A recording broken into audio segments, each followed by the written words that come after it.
Some of our communal organisations have been patting themselves on the back recently for reaching out to the Labor Party and reporting on a dialogue they have had with current leader Anthony Albanese and other party heavyweights.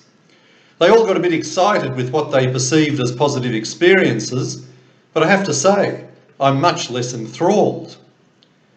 The issue of rising anti-Semitism and the nasty upswing in BDS promotion was raised, at which point Albo voiced the expected condemnation. Well, of course he would. Not even Albo could avoid saying anything else and remain credible. He then went on to say that Labor would support the adoption of the IHRA definition of anti-Semitism. But I can guarantee one thing, this will never happen. For those unfamiliar with it, this latest definition of anti-Semitism was formulated in 2016 by the International Holocaust Remembrance Alliance in Europe. And what makes it work are the explanatory notes that complement it, one of which states very clearly that unfair, and I repeat unfair, criticism of Israel is indeed regarded as anti-Semitism. And herein lies the problem, particularly for left-leaning organisations and political parties such as Labor, which is getting closer to the Greens all the time. Everybody on the left insists that their criticism of Israel is never anti-Semitism, but they get caught under this definition because their regular slander of Israel has never been applied to any other country. But this also raises another question. Why has Labor never called for a parliamentary motion for this definition to be adopted? It is hard to take them seriously.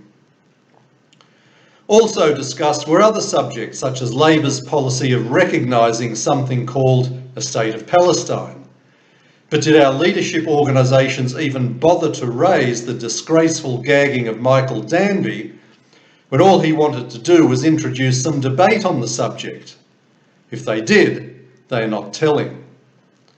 Also on the agenda was the blatant anti-Israel bias of the ABC.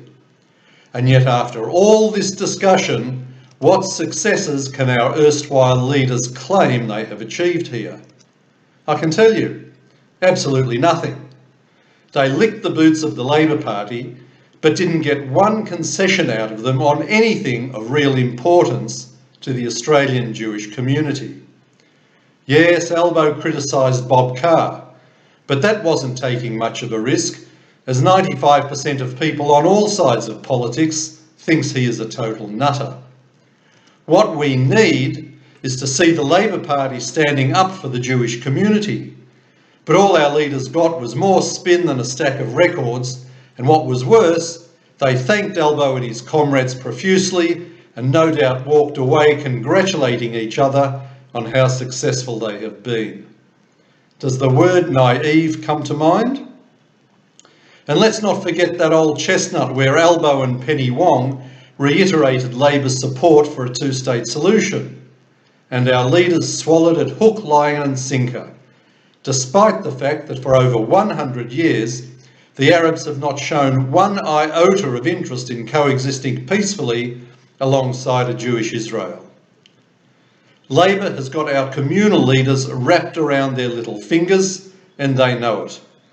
All Labor needs to do is make a few warm and fuzzy motherhood statements, and our lefty communal organisations fall into line like good little ALP soldiers. The only way to get better service from our communal organisations is to let them know loud and clear how we, as a Jewish community, want them to represent us. Here at the AJA, we will do our part to get the message from the silent majority across, but we need your support to do it effectively. We are already the most engaged Jewish communal organisation on social media, and our local organisations absolutely hate that. They hate it because you, me and everyone else has a voice that they can't ignore. So if you are not yet a member of the Australian Jewish Association, please join.